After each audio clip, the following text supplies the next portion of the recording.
नेता लोग कौन कौन से पॉलिसी से जनता को गुमराह कर रही है। जो पेपर लीक करता है उसका इनकाउंटर कर दिया जाए, यहाँ पर खत्म कहानी, मार के उड़ा। नमस्कार दोस्तों, मैं डब्लू कुमार स्वागत करता हूं इस वीडियो में। दोस्तों, क्या आपको भी लगता है कि बिहार में विकास से ज्यादा चुनाव पर ध्यान दिए जाते हैं? अगर हाँ तो क्यों? आज बिहार बाकी राज्यों से इतना पीछे क्यों है? नेता लोग कौन कौन से पॉलिसी से जनता को गुमराह कर रही है?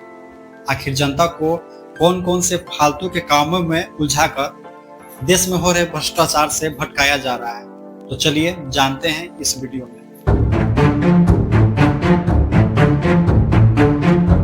हम सभी लोग बिहार के सरकारी स्कूलों, अस्पतालों और संस्थाओं से अच्छी तरीके से परिचित हैं। आज बिहार की ऐसी हालात हो गई है कि कोई भी छात्र सरकारी विद्यालय में पढ़कर कोई परीक्षा तक पास नहीं कर सकता।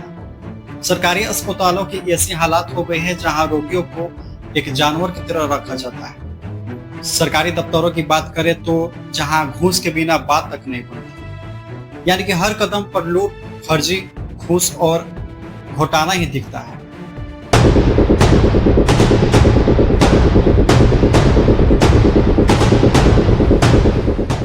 पिछले साल बिहार में लोकसभा इलेक्शन में सिर्फ प्रधानमंत्री की एक रैली में 50 से 100 करोड़ रुपए तक खर्च हुए। ये पैसा मंच सुरक्षा, प्रचार, मीडिया कवरेज आदि में खर्च हुए। ये खर्च नहीं कर सकते बल्कि बर्बाद हुए। यानी कि हम यह भी कह सकते हैं कि बिहार में शिक्षा से ज्यादा प्रधानमंत्री का प्रबंध जरूरी है। चाहे तो यह भी कह सकते हैं कि शिक्षा व्यवस्था बर्बाद हो जाए लेकिन चुनावी ड्रामा सफल हो सके। नेता अपनी सत्ता का भविष्य देखता है, चाहे छात्रों का भविष्य बर्बाद हो जाए।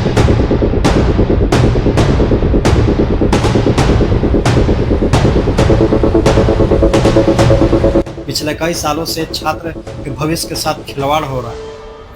पेपर लीक, घूसखोरी, अनेकों करप्शन से छात्र परेशान हो रहे हैं। अनेकों आंदोलन हो रही है लेकिन सरकार उनकी मदद करने को तैयार नहीं। यहाँ पे जो पेपर लीक करता है उसका इनकाउंटर कर दिया जाए, यहाँ पर खत्म कहानी, मार के उड़ा दीजिए, यहाँ पे बुलडोजर चढ़ा दीजिए। यहाँ तक कि सरकार उनसे बात करने को तैयार नहीं। अगर कोई नेता छात्रों के बीच आती है तो सिर्फ चुनावी नजरियों से, अगर कोई भी नेता छात्रों से बात करती है तो सिर्फ और सिर्फ चुनावी जुबानों से। आज बिहार की अर्थव्यवस्था इतनी ठप हो गई है कि लोग अपना जीवन यापन करने के लिए दूसरे राज्यों में जा रहे हैं। आज बिहार की प्रति व्यक्ति आय मात्र 68,828 रुपया है, जो देश के सबसे निम्न की श्रेणी में है, जबकि तमिलनाडु, गुजरात की 2 से 3 लाख रुपये तक है, जो देश का सबसे बेहतर है। बिहार एसडीआई में सिर्फ 0.551 है, जबकि तमिलनाडु 0.738 और केरल 0.775 है। बिहार स्वास्थ्य व्यवस्था में इतनी कमजोर है कि हेल्थ इंडेक्स में मात्र 31 है, जहां केरल का हेल्थ इंडेक्स स्कोर 82.5 है और तमिलनाडु की 72.52 है। तेलंगाना की बात करें तो 69.96 है।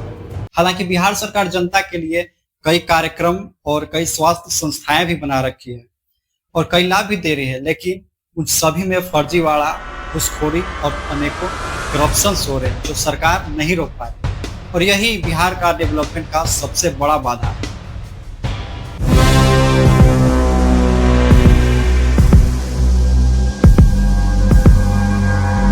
दूसरी ओर एक और कारण है कि सरकार यदि कोई काम करती है या जनता के लिए कोई लाभ देती है तो सिर्फ और सिर्फ चुनावी ड्रामा का समय देती है। इसको हम इस तरीके से भी समझ सकते हैं कि सरकार चुनाव के ठीक पहले जनता के लिए कल्याण के काम करती है, जैसे सड़कों की मरम्मत, स्कूलों और हॉस्पिटलों की मरम्मत, गरीबों को रुका हुआ पेंशन को लागू करना। यहाँ तक कि कभी कभी नेता लोग सड़कों पर झाड़ू लगाते तक दिखे जाते हैं और गरीबों के साथ उठते बैठते भी दिखे जाते हैं, लेकिन इन सब के पीछे सिर्फ और सिर्फ उनका मकसद चुनाव लड़ना होता है।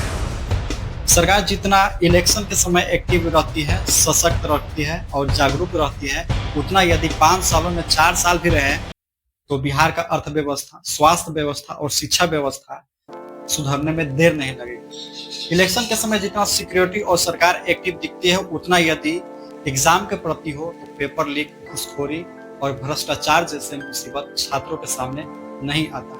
सरकार जितना इलेक्शंस के प्रति प्लानिंग बनाती है उतना यदि विकास के प्रति बनाए तो बिहार में सुखाड़ और बाढ़ पर काफी हद तक काबू पाया जा सकता है।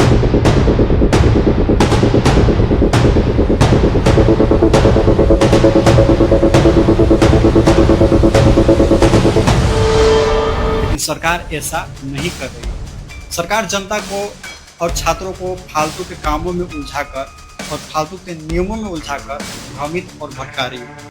जैसे कि यह काम करो, वह डॉक्यूमेंट बनाओ, यह पॉलिसीज अपनाओ वगैरह वगैरह, ताकि जनता उनकी रणनीति और चुनावी ड्रामा को न समझ सके।